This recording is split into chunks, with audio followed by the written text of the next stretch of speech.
이제 6교시 마지막 시간입니다. 뭐 대충 훑어왔는데도 뭐 시간이 꽤 걸리네요. 지루하고 그러시더라도 조금만 참고 2교시만 더 들어주세요. 자, 이번에는 마지막에 이제 표현주의 예술이 끝났고요. 미래파로 가겠습니다. 미래파의 특징은 과거와의 단절, 새로운 재료의 사용, 다이내믹한 형태, 장식의 배제, 기계의 이미지, 통력의 미화 등.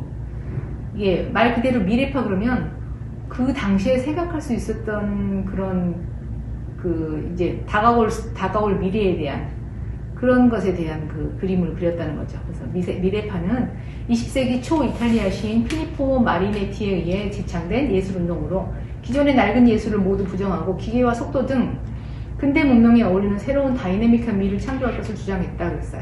기술 사회로의 명백하고 급격한 전환은 미래파의 사상에 활력을 불어넣었으며 미래파는 근대 디자인 이론의 발전의 하나의 전환점이 되었다.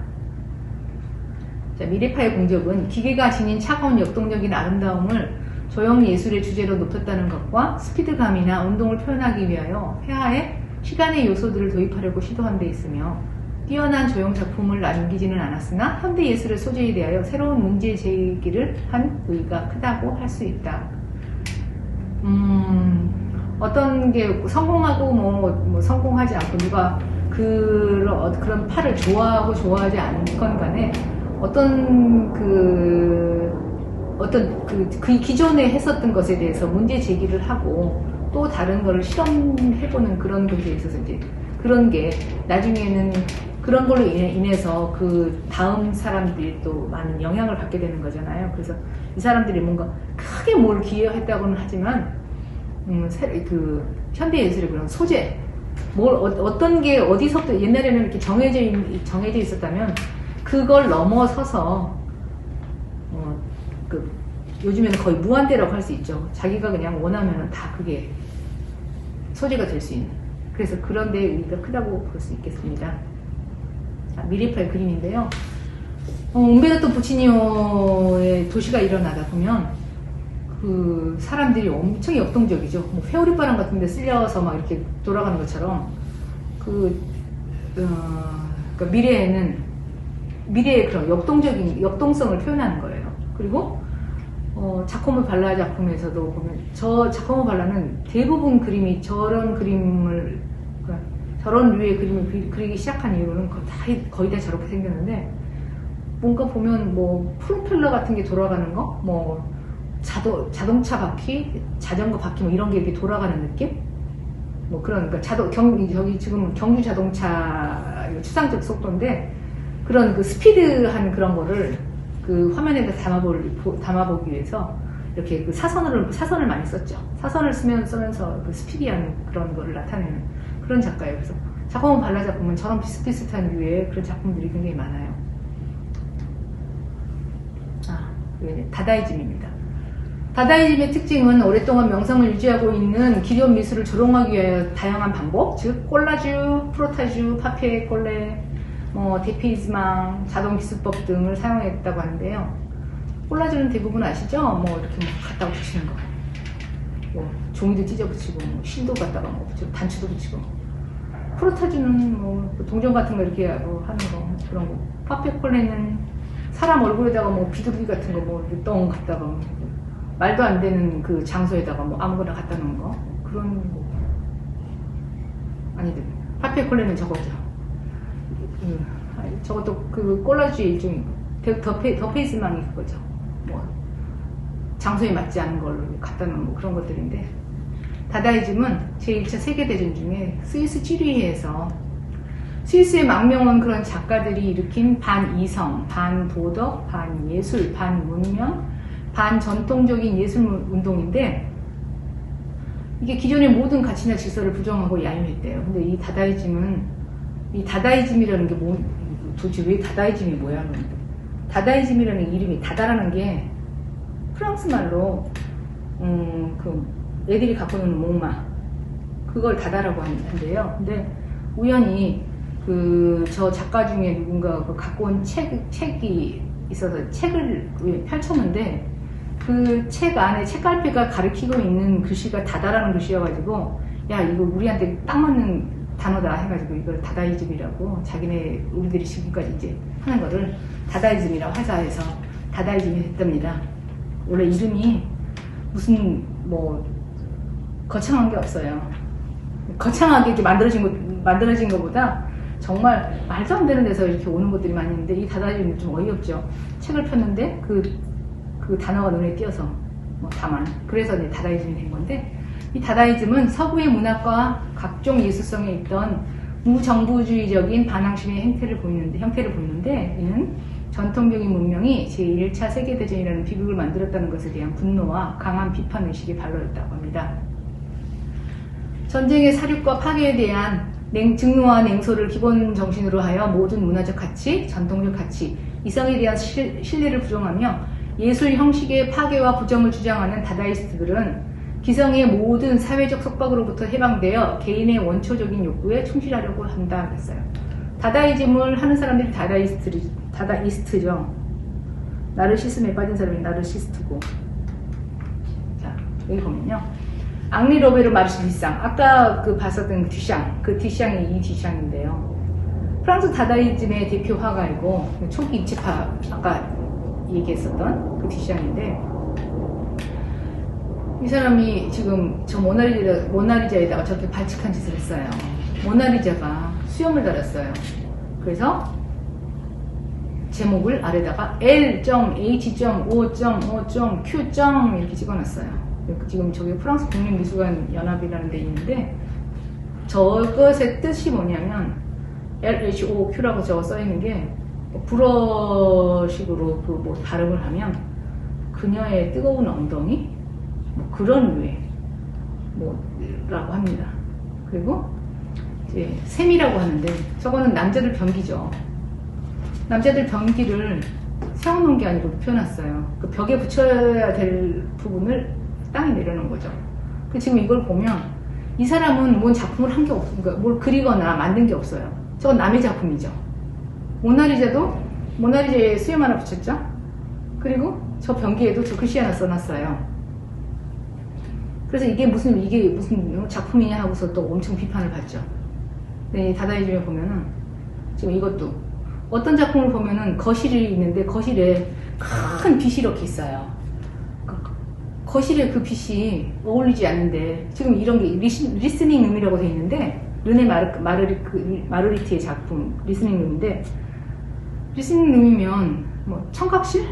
뭘 듣는 그런 룸인데 저 룸에 사과 하나가 저렇게 버티고 있는 뭐 그런 그림이거든요. 그리고 이제 저 라울 하우스만의 작품 미술비평가는 저 사람이 이제 실제 인물이긴 한데 아닌 척 아니야 뭐 나는 너를 그리지 않았어 너를 말한 게 아니야 하지만 그 미술비평가의 자기 작품이 아닌 것에 대해서 막 엄청 혹독하게 평하고 뭐 이런 그런 불만이 있어서 아마 저런 작품을 만들었던 것 같아요. 그래서 미술비평가라고 해가지고 실제 사람의 얼굴을 갖다가 사진을 저렇게 해가지고 만든 작품이라 가지고 그 미술비평가였던 실제 저 사람은 굉장히 불쾌했겠죠.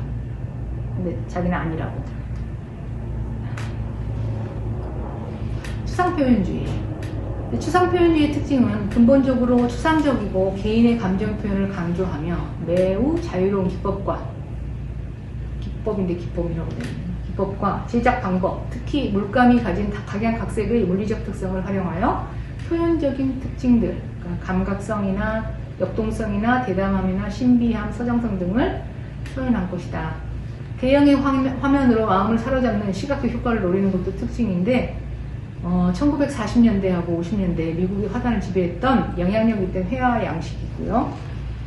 본래 추상표현주의라는 말은 칸딘스키 초기 작품에 대해 사용하는 말이었었다고 합니다. 우리 옛날에 학교 다닐 때 배웠었던 것 같아요. 칸딘스키 작품에 대해서 추상표현주의라고 했었던 게. 추상표현주의는 서구 근대미술의 복합적인 요소를 모두 포함하고 있어 야수파, 표현주의, 다다이즘, 미래파, 초현실주의로 이어지는 한 계보와 인상주의, 입체파, 기하학적, 추상의 계보를 모두 받아들였다. 그러니까 추상표현이라는 거는 이제 그 인상주의 이후에 나타난 그 여러 가지의 그런 그 실험적인 그런 작품들, 야수파라지 뭐 모든 그런 그 계보를 전부 추상표현주의라고 한다 그러죠. 그래서 추상표현주의는 구상적이거나 추상적이거나 간에 지시성과 방향성을 거부하며 무의식 세계의 힘을 표출하려는 의도에서 초현실주의 화가들의 자동 기술법과 유사하고 구상 회화에서와 같이 분리된 하나하나의 요소가 결합하여 전체를 구성하는 방식이 아니라 하나로 통합되어 있는 일관성의 망조직 또는 공간에 존재하는 하나의 이미지로 채우고 있다 했어요. 말이 되게 어렵네요. 어쨌든 예전에 제가 좀 전에도 얘기했듯이 야수파나 이런 것에서부터 그 다른 걸 뭔가를 계속 찾으려고 하는 그런 그 방향성을 일관된 그런 걸 거부한 그런 것들을 모두 추상표현주의라고 한다고 합니다. 추상표현주의의 대표적인 작가는요, 잭슨 폴락이겠죠. 잭슨 폴락 저 작품이 아이오와 대학 아마 벽화로 있는 것 같은데요. 잭슨 폴락 그림은 대부분 저렇게 물감 많이 써가지고 엄청 이것저것 헝클어놔서 쓰레기 같은 그림이에요. 그림이 더러워요. 진짜 더러운 그림이라고 그러면 맞는데 잭슨 폴락 그림이 뭘 보더니 물감 같은 게 엄청 엉켜가지고 색감도 막 진짜 더럽고 하여튼 그래요. 근데 이제 그 추상표현 이런 걸 되면서 전에는 이태리에서 프랑스로 넘어가서 우리 학교 다닐 때만 해도 그림 그리거나 그러면 대부분 프랑스로 유학을 많이 갔었죠. 이태리나 프랑스로 유학을 갔었는데 저는 물론 이제 다른 금속공예를 전공했기 때문에 저희 과 남학생이 뉴욕으로 저기 가더라고요. 그래서 그때 깜짝 놀랐어요. 이상하다? 보통 우리 거 같으면 이태리로 많이 가는데 쟤는 왜 뉴욕으로 갈까? 막 이랬는데 그 즈음부터는 이제 미국으로 이게 넘어간 거죠. 요즘에는 전에는 성악하고 저희 동생은 이제 이태리로 유학을 갔다 왔는데 걔는 성악을 하거든요. 근데 보통 성악을 하거나 그런다 그러면 독일이나 이탈리아로 많이 갔죠. 근데 요즘에는 그 음악도 미국 쪽으로 거의 가더라고요. 그래서 많이 달라졌어요. 미국 쪽에서 이제 음악 미술 그러니까 일단 부가 축적이 돼 있고 그러면 뭔가 이렇게 지원이 더 되고 뭐 이렇게 되면은 이게 옮겨가는 것 같아요. 그 이탈리아 같은 경우도 이제 그 로마식이 망하고 뭐 어쩌고 하면서 이제 그 프랑스 나중에 왕정이 루이 14세 때 이렇게 부강해지니까 그게 이탈리아에서 프랑스로 그림 예술이 그쪽으로 넘어온 것처럼 미국이 부강해지고 하니까 미국 쪽으로 그게 많이 쏠려가는 것 같아요. 그래서 약간 다르죠. 근데 유럽 쪽하고 미국 쪽하고 달라요. 그 성악 같은 경우도 이태리 성악하고 그 독일 성악하고 다르고 뭐 이런 것처럼 미국에서 하는 것도 저희가 들으면 이 사람 이게 약간 그 소리 내는 방식이나 다르다 그럴까? 그림도 마찬가지고요. 근데 요즘에는 어쨌든 거의 예술 계통도 미국이 거의 주름 잡고 있는 것 같아요. 그래서 그것을 이제 편승해서 이 잭슨 폴락이 많이 유명해졌죠. 제가 보기에는 저 잭슨 폴락 그림 사실 저는 싫거든요. 저렇게 더러운 그림. 그렇지만 유명한 그림입니다. 그리고 설치 조각이죠. 저거는 가죽끈을 막 걸어놨는데 저거 아무나 할 수 있는 것 같은데 저거 생각을 할 수 있다는 게 이제 중요한 거 아니겠어요? 근데 저걸 벨트라고 이제 벨트인데 저게 미술이에요. 요즘에는 어디 가면 그래서 미술관 가면 설치 미술을 했을 경우에 우리가 이해하지 못하는 그런 것들이 굉장히 많죠. 뭐 이상한 거 막 갖다가 놓고 그거 예술이라고 그러고 나중에는 몸으로 하는 행위 예술도 있죠. 몸에다가 그림 그려서 그 순간순간 물감 묻혀가지고서 뒹굴뒹굴 해가지고 나타나는 그런 나오는 그런 게 예술 작품이 되는 경우도 있고요. 이번에는 이제 미니멀리즘이에요. 요즘에 생활도 미니멀리즘 하는데 이 미니멀리즘의 특징은 작가의 주관을 배제함으로써 사물의 고유한 특성을 제시한다 했어요. 그러니까 대상의 본질만 남기고 불필요한 요소들을 제거하고 최소한의 색상을 사용하여 기하학적인 뼈대만을 표현하는 단순한 형태를 추구한다. 우리 미니멀리즘 추구한다고 하는데 생활에서 불필요한 거 다 버리고 간단하게 정말 딱 필요한 것만 이게 뭐 가지고 살자 뭐 이런 것처럼 예술도 불필요한 요소를 다 버리고 그냥 정말 간단하게 딱 필요한 것만 그리자 뭐 이런 주의인 거죠. 1960년대 후반 미국의 젊은 작가들이 최소한의 조형 수단으로 제작했던 회화나 조각을 가리키는 것으로 이는 회화의 감동 내지 자기 표현이 곧 예술이라는 종류의 예술 개념을 거부하는 입장에서 출발했다. 최소주의 미술이라는 미니멀리즘 미술에서는 작품 창작에서 작가의 주관성의 흔적을 최소화함으로써 감상자로 하여금 작품의 재료 자체에 관심을 두게 하고 예술 외적 요소를 표현하거나 상정하지 않고 작품의 가장 순수하고 본질적인 근원으로 돌아가고자 한다고 했어요. 그러니까 작품의 재료 자체, 이걸 뭘로 만들어보면 이 사람은 그걸 보면서 이 사람이 뭔가 뭘 나타내려고 한 거야 라고 하지 말고 그걸 보고서 내가 느끼면 되는 거죠. 그런 거를 추구한다는 거예요. 미니멀리즘은 과학적 합리성과 윤리적인 면을 가지고 있던 추상표현주의의 반대 입장에 있으면서 포스트 모더니즘의 길을 여는 계기가 되었으며 회화뿐 아니라 디자인, 음악, 건축 등에서도 광범위하게 나타납니다. 미니멀리즘을 대표하는 대표라고 하기는 그렇지만 몇 작품을 2개 갖고 와봤는데요. 그는 도널드 주드작이지만 무죄예요. 제목이 없는 거죠. 그러니까 제목은 없지만 저걸 보고서 내가 느낄 수 있는 걸 느끼려는 거예요. 근데 제가 봐도 저 제목을 붙이기가 쉽지 않을 것 같아요. 그리고 이건 점으로부터 저건 우리나라 그 작가 이우환님 작품인데 이우환 저 작가 그림 보면 붓으로 그냥 줄 하나 쭉 그어져 있고 붓으로 줄 2개 그어져 있고 뭐 그런 작품 많죠. 그냥 세로 줄 하나, 가로 줄 하나 뭐 이런 식으로 네모 하나 그려져 있고 뭐 이러는데 이우환님도 미니멀리즘 작가에 속하는 거죠. 그래서 저 점으로부터 굉장히 그냥 점 똥똥똥 찍고 반복적으로 해놓은 그런 작품이에요. 팝아트. 한동안 또 팝아트 엄청 유행이었었죠. 팝아트의 특징을 보면요. 개방과 비개성으로 집약되며 이미지의 대중화, 형상의 복제, 표현 기법의 보편화에 의해 예술을 개인적인 것에서 대중적인 것으로 개방시켰다 그랬어요. 구상적이며 새로운 것을 추구하고 대중문화를 그림의 소재이자 정보로 이용했다. 간결하고 명확하게 평면화된 생명과 원색의 사용 및 도구화된 성과 상업화된 성을 에로티시즘의 표현 방법으로 사용했다. 팝아트는 1960년 초기 미국에서 발달한 구상회화의 한 경향인데요. 저는 이 팝아트 옛날에 봤을 때 그게 미국 만화인 줄 알았어요. 그래가지고 미국 만화는 이렇게 그리는구나 라고 생각했는데 그게 팝아트였더라고요. 1950년대 초기 미국 화단을 휩쓸었던 추상표현주의에 대한 반동으로 일어났으며 흔히 발견되는 일상적인 이미지나 물체를 미술작품으로 전환시키는 것을 목표로 했다고 했어요. 그러니까 추상표현주의는 우리가 그 추상이라는 게 사실 어렵잖아요. 그냥 머릿속에 생각나는 대로 쓰고 싶은 색대로 아까 얘기했듯이 그런 식의 건데 이제 이거는 일상적인 데서 이 어떤 주제를 찾자 해가지고서 그런 거를 미술작품으로 만든 거죠.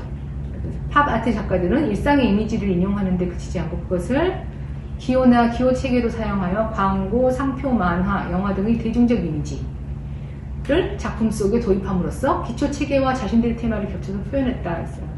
그리고 팝아트 작가들은 손으로 작업하지 않고 소재를 선택하여 실크 스크린판을 만든 후 적당한 색으로 찍어내는 작업을 반복하여 누구의 작품인지 분간할 수 없을 정도로 비개성적이다. 저 실크 스크린판을 만들어가지고 쭉쭉 밀어내면 수천 장도 나오죠. 대학 1학년 때 실크 스크린 작업을 해봤었는데 저것도 어려웠어요 사실. 무슨 이상한 그 실크 스크린 판에다가 뭐 종이 자기가 하고 싶은 그런 그 종이 붙여가지고 거기에다가 이미지 파내고 뭐 어쩌고 했는데 기억나요. 근데 시크스판 저기 이제 파나잖아요. 그래서 파나는 여러 개를 찍어낼 수 있으니까 약간 옛날에 예술적인 거하고 이렇게 얘기하자면 약간 그거하고는 거리가 멀다고 할 수 있죠. 자, 제일 유명한 거죠. 리히텐슈타인의 행복한 눈물. 이 리히텐슈타인의 행복한 눈물 요 작품은 이 팝아트가 갑자기 유명해진 게 이것 때문이죠. 이 행복한 눈물을 삼성에서 아마 이걸 살려고 뭐 했던가? 뭐 그런 것 때문에 이게 뉴스거리가 돼가지고 이게 도대체 뭐야? 막 이러면서 이제 찾아보고 한 게 이제 행복한 눈물이었는데 그래서 요거 이제 많이 따라서 그리기도 하고 저거 그려서 뭐 걸어놓기도 하고 이게 한참 유행이었었죠. 그리고 이 팝아티스트 빼놓을 수 없는 사람이 앤디 워홀이고요. 앤디 워홀 작품 마릴린 먼로. 저것도 이제 저게 제가 보기에는 시크스크린으로 해가지고서 색깔을 다 다르게 이렇게 써낸 것 같아요. 그리고 이것 말고도 미키마우스 그 유명한 그런 미키마우스 같은 거를 저런 식으로 작업을 하는 그런 게 팝아트예요. 극사실주의.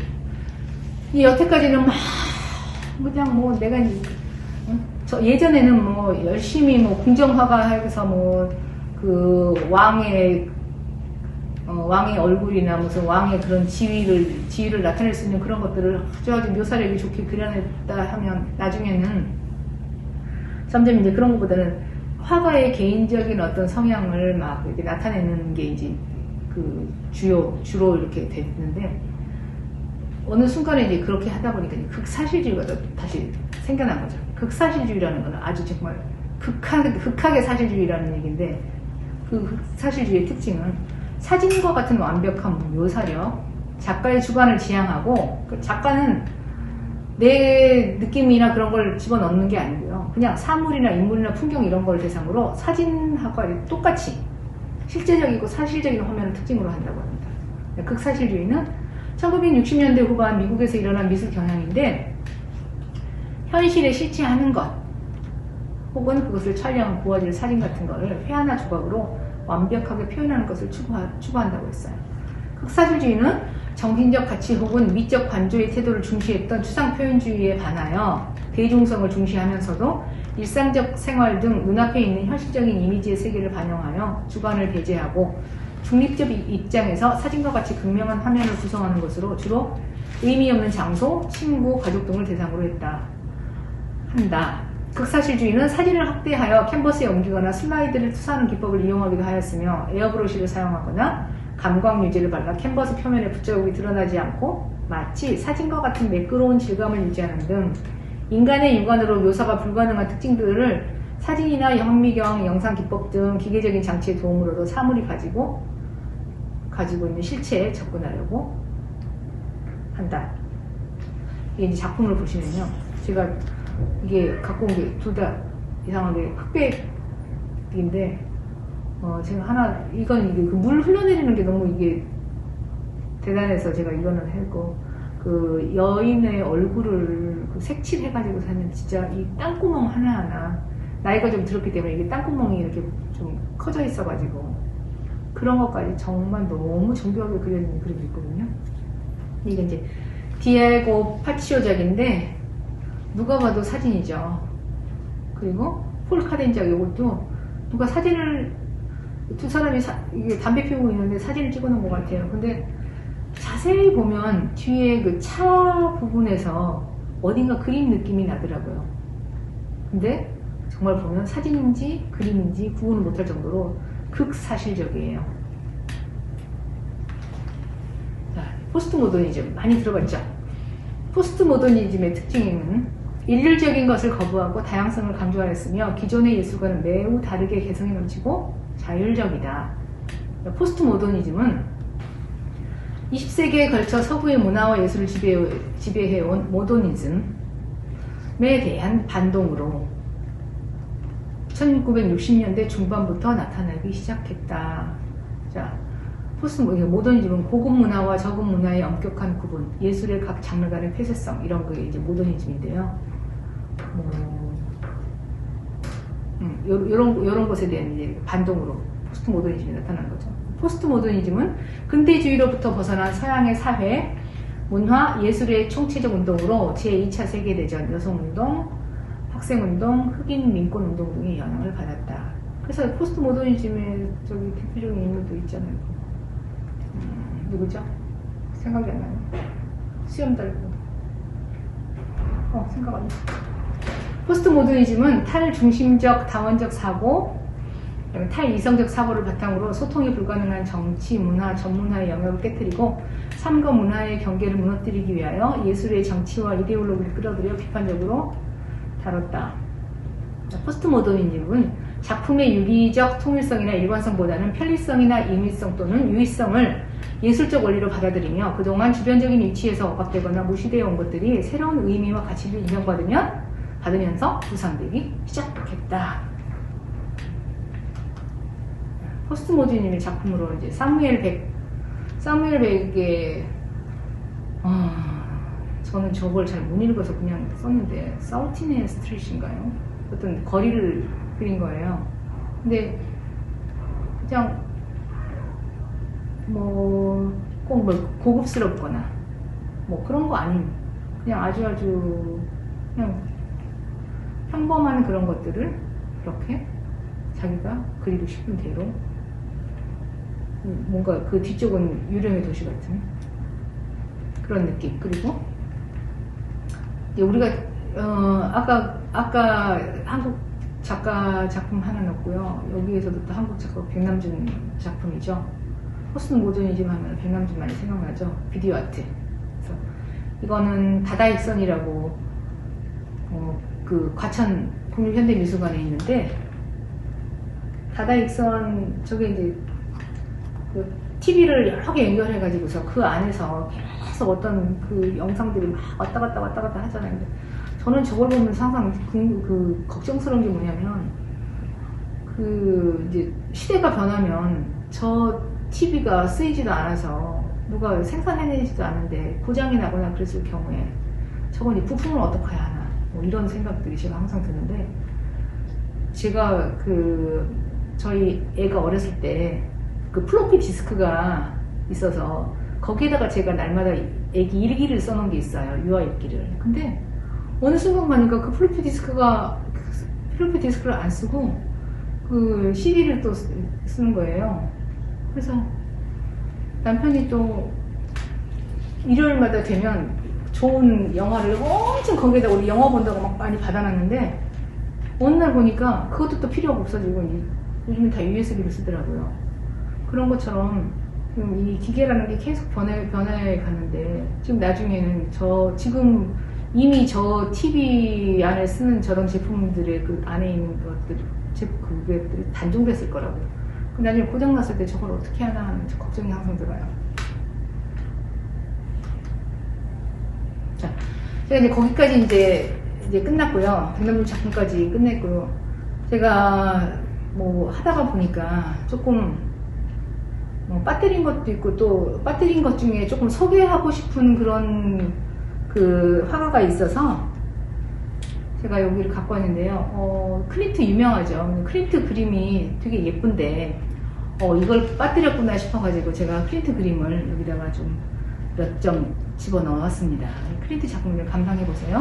자, 구스타프 클린트는 오스트리아의 상징주의 화가인데 약간 그 색감이 정말 저는 이 사람 색감 진짜 좋거든요. 제가 좋아하는 우리 수치아 선생님도 뭔가 이런 느낌? 이 사람하고 좀 다르지만 그 사람만의 그런 어떤 특유의 그런 색감이 있는데 저도 그분 색감을 되게 좋아해요. 근데 이 클린트도 보면 색감이 정말 너무나 예술적이 진짜 예뻐요. 자, 클린트가 저런 풍경화도 꽤 그렸는데 유명한 건 키스님 그 사람 그린 거 그리고 그 사람 같은 거 그렸을 때 들어가는 그 문양 이런 것 때문에 좀 특이하고 예쁘죠. 그래서 이제 여기 보면 개 안개비 들판인데 이것도 그 묘사력이 굉장히 그 색감으로 거의 이게 나타낸 게 굉장히 뛰어나죠. 이 클린트 그림을 보면 그 마음이 뭔가 색감이 대부분 좀 약간 밝고 그래서 보면서 마음이 좀 밝아진다고 해야 되나? 뭐 그런 느낌을 받는. 그리고 요거 이제 커머성 정원의 산책로도 검은 선으로 많이 이어졌는데도 그 안쪽에 있는 저 건물이 밝게 있어가지고 거기에 이렇게 집중이 되게끔 그림이 참 이뻐요. 그리고 이거는 뭐 십자가라고 하는데 이런 그림들이 있어요. 해바라기에 있는 제가 이 해바라기에 있는 정원 이게 예뻐가지고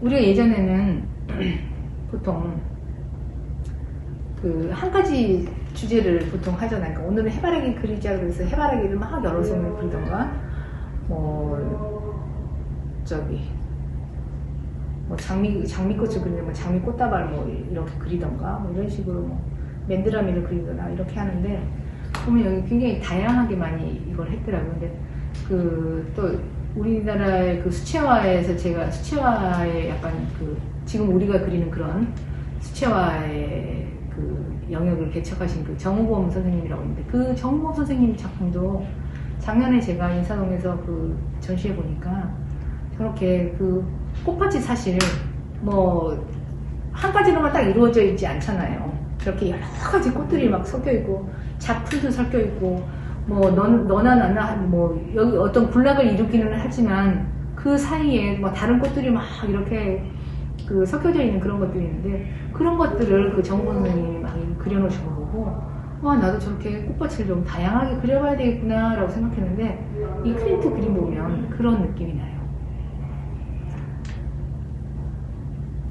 클린트 그림 작품에 감상하시고 이게 제일 유명하죠. 그 키스 보면 클린트 그림에서는 저 그 옷에 저런 문양 같은 거 저게 굉장히 특이해요.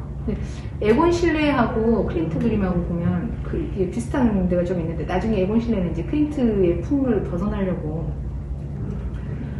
시도를 해서 이렇게 자기만의 또 색감을 갖긴 하지만 초기 작품 보면 클린트하고 이게 그 색감이 약간 비슷한 겹쳐 보이는 그런 것들이 꽤 있더라고요.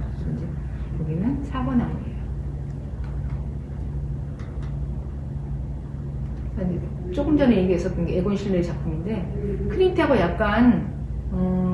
좀 약간 다르다고 느낀 작품을 제가 갖고 왔는데 그리고 하나는 해바라기고 네그로의 나무인데 이 에곤 실레는 사실 몸도 약하고 그리고 정신적으로도 많이 약했었던 것 같아요. 그래서 그림을 보면 뭔가 그 정신적으로 약간 불안정한 그런 상태의 사람이라는 게 좀 느껴지게끔 그림을 그리는 것 같아요. 이 사람도 굉장히 일찍 죽었어요. 28인가? 일찍 죽었어요. 좀 더 살았었으면 아마 굉장한 화가가 됐을 것 같은데 에곤 실레 자화상이고요. 게르트 실레인데 이 게르트 실레에서 보면 클린트의 그 작품에서 볼 수 있는 그런 그 문양 같은 색감이나 그런 것들이 좀 들어가 있죠. 저 게르트 실레는 에곤 실레 여동생인데 여동생하고 사이가 너무 좋아가지고 아버지가 그 걱정을 했을 정도로 이제 너무 이렇게 그 남매 간에 너무 사이가 좋아도 혹시 나중에 뭐 쟤네들이 다른 사람 못 만나고 서로를 좋아하게 되는 거 아니냐 하는 그런 그 염려를 갖게 되잖아요. 이제 그럴 정도로 사이가 좋았다고 하는데 에곤 실레는 뇌석하게도 너무 일찍 갔어요. 28살 돼가지고 8살일 거야 아마. 그리고 르누아르를 어떻게 됐는지 르누아르를 빠뜨렸는데 오기스트 르누아르. 자, 르누아르는 여자들 많이 그렸죠. 여자들하고 풍경 많이 그렸는데 또 그 벗은 여자들 많이 그렸어요. 르누아르 그림 보면 여자들 다 통통해요. 막 살이 미어 터질 것처럼 빵빵하죠. 막 뭐 뱃살도 많고 엉덩이도 통통하고 뭐 이러는데 저는 이제 그거는 그런 나체를 그리는 거는 사실 예술적으로 괜찮은데 보는 사람들은 좀 이렇게 쑥스러워할 수 있어서 제가 그건 좀 뺐어요. 르누아르는 프랑스의 대표적인 인상주의 화가로 여성의 육체를 표현하는데 뛰어나다고 했었는데 상당히 풍만하게 그리는 그런 사람이죠. 여기는 이 빨간 모자 쓴 그 여인이 있는 이 그림은 굉장히 예쁘고 아주 많이 보던 그림이죠. 저 처음 시간에 얘기했듯이 저는 어렸을 때 그 제약회사에서 저런 그 달력을 만들어서 해마다 보내온 것 때문에 저런 작품들을 진짜 많이 봤었어요. 그래서 그런지 눈에 굉장히 있고 반가운 그림들이죠. 그 르누아르 그림들이 그때 당시에 또 굉장히 많았었던 것 같아요. 그래서 이런 그림들이 다 제가 그 제약회사 달력에서 많이 봤었던 그런 그림이에요. 피아노 앞에 두 소녀도 유명하죠. 그리고 이걸 결국에는 빼려고 그랬는데 저희 남편이 넣네요. 나보 이거 되도록이면 넣지 말라고 그랬는데. 근데 저렇게 르누아르는 그 여자들 그 육체를 굉장히 많이 그렸어요. 그리고 보면 대부분 아주 그 통통하죠. 목욕하는 사람들도 그렇고. 어쨌든 그 작가들이 그러잖아요. 가장 완벽한 작품이라고 여자의 그 몸이. 그래서 여자의 몸을 그리는 사람들이 많죠, 사실. 여기에서 피아노를 치는 부인들 보면 인상주의적인 그런 느낌이 나죠. 그 빛을 받아서 그 하얀 드레스 같은 것들이 이렇게 빛 받아서 이렇게 그 하얗게 보이는 그런 것들을 순간순간 캐치해서 이렇게 그리는 그런 기법이에요. 그리고 풍경화도 굉장히 멋있게 잘 그렸는데 그 중에서 장미정원 하나. 이건 개인 소장품인데 장미정원이라는 게 있어요. 정말 이 학교하고 딱 맞는 사람이 사실 로트렉인데, 그래서 로트렉만 좀 따로 할까 했는데 그건 너무 이제 시간이 길어질 것 같아서 일단 이 로트렉을 가장 마지막으로 잡았습니다. 이 사람도 프랑스 인상파 화가고요. 이 보호의 영향을 굉장히 많이 받은 사람인데 앙리 드 툴즈르 로트렉. 그래서 로트렉 하는데 이 앙리 로트렉이 사실은 저기에 들어간 거 보니까 귀족이잖아요. 근데 백작 집안의 장남이거든요, 이 로트렉이. 근데 이제 옛날 사람들이 우리나라도 신라 시대에 그 성골, 진골이 있어가지고 결혼을 그 성골에서만 골라서 하고 그 성골에 마땅치 않으면 진골에서 이렇게 골라서 혼인을 시켰던 것처럼 저 사람들도 그렇게 했잖아요. 그 피 안 섞으려고 막 그 근친끼리 뭐 사촌끼리 막 결혼시키고 결혼하고 막 이래가지고 그런 피해로 사실은 저 로트렉이 집안이 엄청 좋은데도 불구하고 프랑스 남부지방의 그 백작이었다고 그러더라고요. 근데 아버지가. 근데 그 유전병이라고 하잖아요. 그렇게 해서 이제 근친끼리 결혼하면은 유전병이라고 해가지고 뼈가 약했어요. 그래서 뼈가 약해서 그 큰아들이니까 아버지는 귀족 생활에 맞게끔 뭐 승마니 뭐 사냥이니 뭐 이런 것들을 이제 가르치고 싶어 했는데 항상 이게 뼈가 이렇게 부실하기 때문에 허약해가지고 이제 비실비실하니까 아버지는 엄청 못마땅했죠. 근데 거기에다가 14살인가 됐을 땐가 그 의자에서 떨어져가지고 다리가 골절됐어요. 근데 또 그런 사고 비슷하게 나가지고 이제 양쪽 다리가 다 이게 골절이 돼서 그때서부터 이제 성장이 멈췄죠. 그래서 로트렉 키가 152인가 아마 제가 알기로 그럴 거예요. 그것까지밖에 자라지 못했어요. 그래서 이제 그 키가 키가 다 자라지 못하는 이제 자라지 못하고 다리도 이제 서로 이제 길이가 같지 않죠. 그러니까 이제 절뚝거리고 다니죠. 그러니까 장애인이 된 거죠. 근데 이제 아버지는 그게 너무너무 그러니까 사랑하지만 싫은 거겠죠. 그리고 내 집안에 저렇게 이제 저런 자식이 있다 싶은 그런 생각이 굉장히 로트렉을 못마땅해 하니까 로트렉이 이제 파리로 자기가 이제 그림을 그려야 되겠다 생각하고 이제 엄마가 그 그림 그리는데 그걸 데리고 갔었던 것 같은데 데리고 갔는데 거기에서 이제 자기가 뭐 그림을 그려야 되겠다고 마음먹고 이제 파리로 가고 뭐 어쩌고 그랬었던 것 같은데 파리에 가서 우리가 유명한 그 몰랑루즈라고 있잖아요. 옛날에 그 우리 학교 다니는 무렵에는 종로에 몰랑루즈라는 극장식당이 있었어요. 근데 거기서 그 식당도 저 몰랑루즈에서 따왔는데 로트렉 그림에서 나오는 몰랑루즈 따왔는데 저때 그 몰랑루즈는 좀 이렇게 고급진 데는 아니고 뭐 공연도 하고 뭐 술도 마시고 그러고 뭐 여자들도 그러니까 몸 파는 여자들도 있고 뭐 이런 식의 그런 펍 그런 식의 뭐 식당 뭐 하여튼 그랬었던 것 같은데 거기에서 거의 뭐 살다시피 할 정도로 로트렉이 거기를 드나들고 로트렉이 돈은 있잖아요. 백작지방이니까. 그래서 거기에서 거의 살다시피 하면서 거기에서 뭐 무희들 그다음에 거기 이제 그 몸파는 그 창녀들 뭐 이런 사람들 술 접대부들 뭐 이런 사람들하고 친하게 지내면서 그 사람들의 그런 실상 일상 그 사람들의 모습 같은 것들을 그림을 그려서 나중에는 저 몰랭루주의 그 포스터 같은 것도 그리거든요. 보면 뭐 캉캉 춤추고 있는 뭐 그런 그림 뭐 이런 거 그 굉장히 고급 기술로 상업적인 그 포스터를 그린다고 해서 나중에 막 욕도 먹고 그러는데 결국에는 그 포스터가 루브르 박물관에도 뭐 남겨져 있고 하니까 대단한 거죠.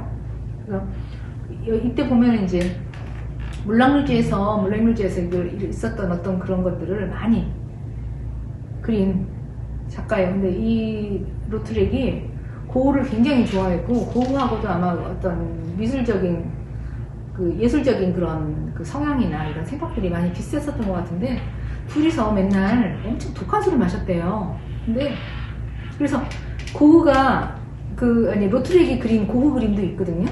근데 고흐가 37살에 그 권총으로 자살해서 죽잖아요. 근데 그러고 나니까 로트렉이 거의 로트렉이 띠동갑 정도 차이가 나나? 아마 그럴 거예요. 로트렉이 20대 때 저기는 30대였으니까 한 10몇 년 차이 날 텐데 그 로트렉하고 그래서 이제 고흐가 거의 뭐 친분이 이렇게 있어가지고서 엄청 친하게 지내는데 맨날 독한 술 마시고 그러다가 어느 날 고흐가 권총으로 자살했다는 얘기를 듣고 그 뒤로서부터는 더 방황하고 더 술을 많이 마시고 완전 술에 쩔어 살아가지고 결국 로트렉도 자기가 좋아하던 고흐가 37에 갔는데 자기도 본인도 37에 죽어요. 이 사람도 많이 못 살았어요. 그렇지만 작품들이 이 로트렉 그림이 굉장히 좋거든요. 그래서 이 몰랭루주에서 그린 그림들 그리고 보면 분홍색 스타킹을 신고 앉아있는 댄서 이런 거 다 카페 뭐 이런 거의 이 사람 그림은 이런 종류예요. 근데 가끔 거기 이제 뭐 그 색답부라는 뭐 그런 작품도 있는데 여기는 제가 안 실었는데 거기에서 일하는 사람들의 그런 모습들을 여기저기 구석구석 그러니까 거기에서 거의 살다시피 했기 때문에 그런 아주 그 레즈비언들이 누워서 뭐 키스하는 막 이런 것들도 막 있고 그러거든요. 근데 그거는 뭐 연출을 하거나 그런 게 아니고 그냥 거기에 살면서 그걸 보면서 그걸 작품으로 남긴 거죠. 이런 건 포스터예요. 이런 것들은 포스터죠. 마드모아제 에글랑틴 공연단. 아마 뭐 레글랑틴이라는 여인이 이끄는 무용단인 것 같아요. 여기까지 이제 로트렉, 사실 로트렉 작품도 엄청 많고 그러는데 제가 다 소개해드릴 수는 없어서 그냥 몇 개만 이렇게 소개를 해드리는 거고요. 궁금하시면 더 찾아보시고 요즘에는 뭐 손가락 하나만 있으면 뭐 이거 다 되는 세상이니까 관심이 있는 그런 작가들의 그런 작품들을 많이 찾아보시고 그러니까 요즘에 집에서 집에서 내내 있으면서 별로 할 것도 없는데 여러 사람들의 여러 작가들의 그런 명화들을 찾아서 보실 수 있는 그런 시간을 가지셨으면 좋겠어요. 그리고 이 코로나 때문에 이제 정말 어렵게 이렇게 제가 정말 해보지 않은 이런 강의까지 하게 됐는데요. 뭐 좀 지루하셨겠지만 그래도 어쨌든 시작을 하니까 끝나는 날은 있네요. 저 이거 만드느라고도 힘들고 공부하느라고도 힘들고 그랬는데 내년에도 아마 뭐 내년에는 올해보다는 더 낫겠죠. 올해처럼 이렇게 한다 그러면 정말 힘들 것 같아요. 내년에는 코로나가 없는 세상에서 재미있게 학습을 할 수 있도록 그런 날이 되기를 바라겠습니다. 그리고 모두 연말에 건강하시고요. 제 수업은 여기에서 끝마치겠습니다. 감사합니다.